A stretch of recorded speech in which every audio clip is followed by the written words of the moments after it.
everybody said. Outstanding atmosphere in our last and previous home game. My hat's off to our fans, our alumni who came out to support. And it's going to be needed consistently throughout this season as we continue to grow as a program, grow to know who we are, but also identify our home court advantage. Excited about this upcoming opponent. I can't say enough about Coach Donahue and obviously what he's done in his coaching career, not only at Cornell, Boston College, but now here at Penn.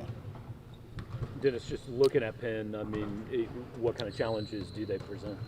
Well, they have a great style of play. I think the changing of defenses is something that we got to continue to identify and work at. You look at the success of the last couple years that they've had, it's tremendous. And 1-3-1 is never easy defense to play against, but it's something that our guys will be prepared for and have been working diligently to go against. But in addition, they'll change it from a press offense or press defense to a 1-3-1 or a press to a man, and just try to slow the game and play possessions by possessions. Offensively, they're going to try to play to the fourth side offensively, try to score and get you to give them options to either backdoor or go off dribble handoffs. They're going to skip the ball a lot, try to shoot threes, but also go off their dribble penetration.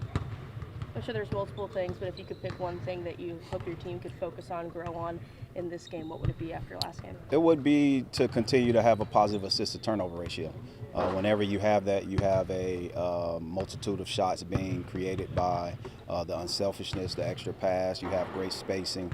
The other thing would be rebounding. We got to do a great job securing clean rebounds to lead to breaks and other opportunities. Coach, 3 games in 5 days, what goes into preparing the team for a stretch like that? Well, I think you have to have those moments, especially to start the season, because at some point that endurance is going to show itself throughout your year. Collectively, we have to give our guys not just 3 games in 5 days, but we have to play against different systems to see who we are as a group when it comes to preparation. And there's 2 contrasting styles. You have Southern Indiana style, and now you have Penn style. That was created by our scheduling. That's something that we wanted to do, give ourselves an opportunity to define who we are, but also give us difficulties in preparation, and having a day or 2 turnaround is doing that for us. After looking at film, was there anything that you kind of learned about your team that you hadn't known already? Well, it's more so our team figuring out who we are in these moments, who's going to step up and lead, who's going to be vocal during the moments where our huddles exist. I think it's also important to recognize who we can lean on in different rotational situations. And that's what we do by time, but week by week we have to continue to increase who we are as a team and get better and obviously lean on our guys to perform. Dennis, I think you had 81. Go ahead, Aiden.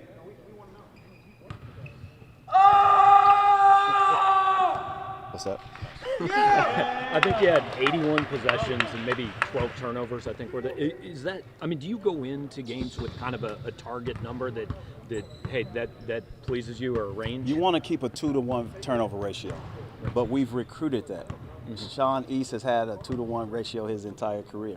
Nick Honor the same. We have guards who are able to distribute but also score. Guys that's going to take care of the ball. You look at our turnovers, it was moving screens, it was trying to be unselfish and make an extra pass. It was never lack of decision making, and I think that gives you the confidence moving forward that you can do it again. I thought if we would have knocked down some open shots, we could have had close to 25 to 30 assists, and that's something that you have to it has to be a goal of your team each and every night whenever you perform, but it happens every day in practice for us.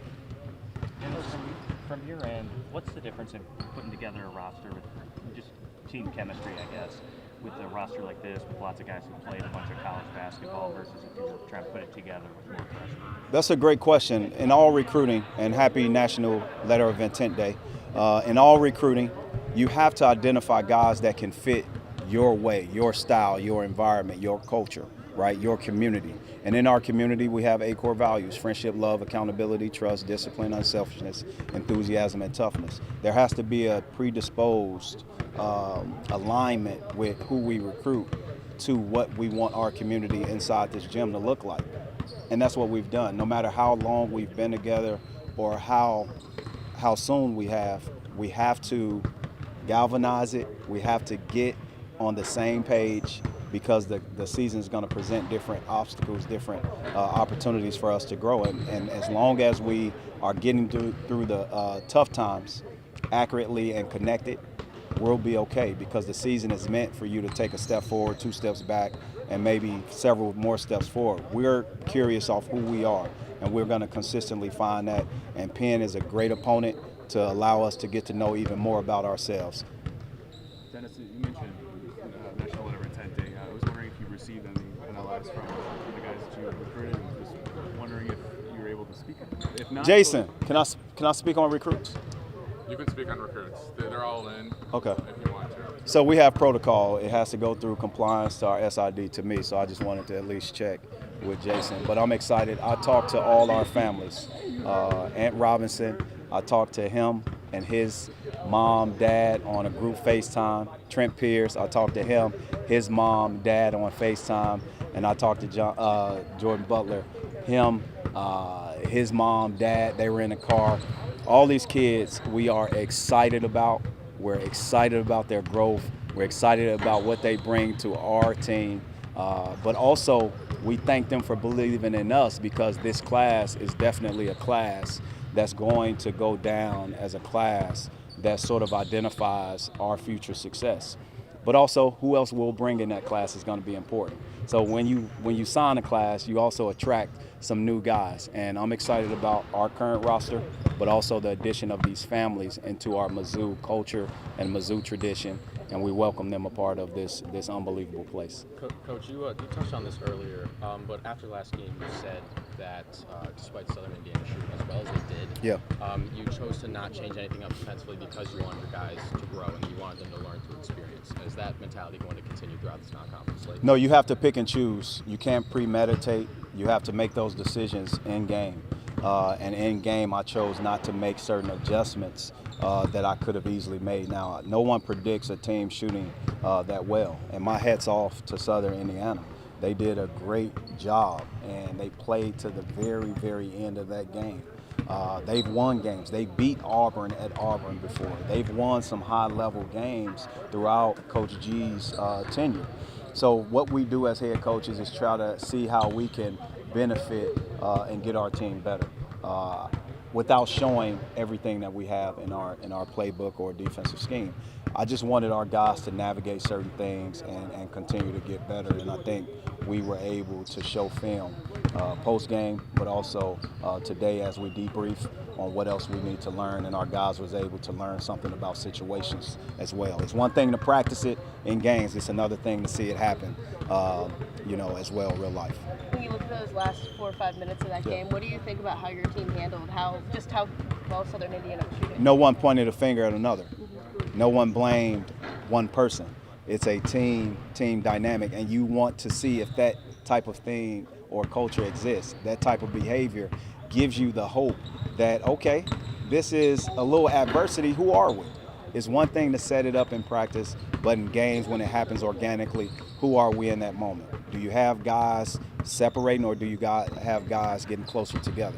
And our guys never pointed a finger at who to blame or how. They looked at themselves, they looked at the film, and they were able to articulate and identify on their own exactly what we needed to do. All right, thanks, Coach. Have a great day, MIZ.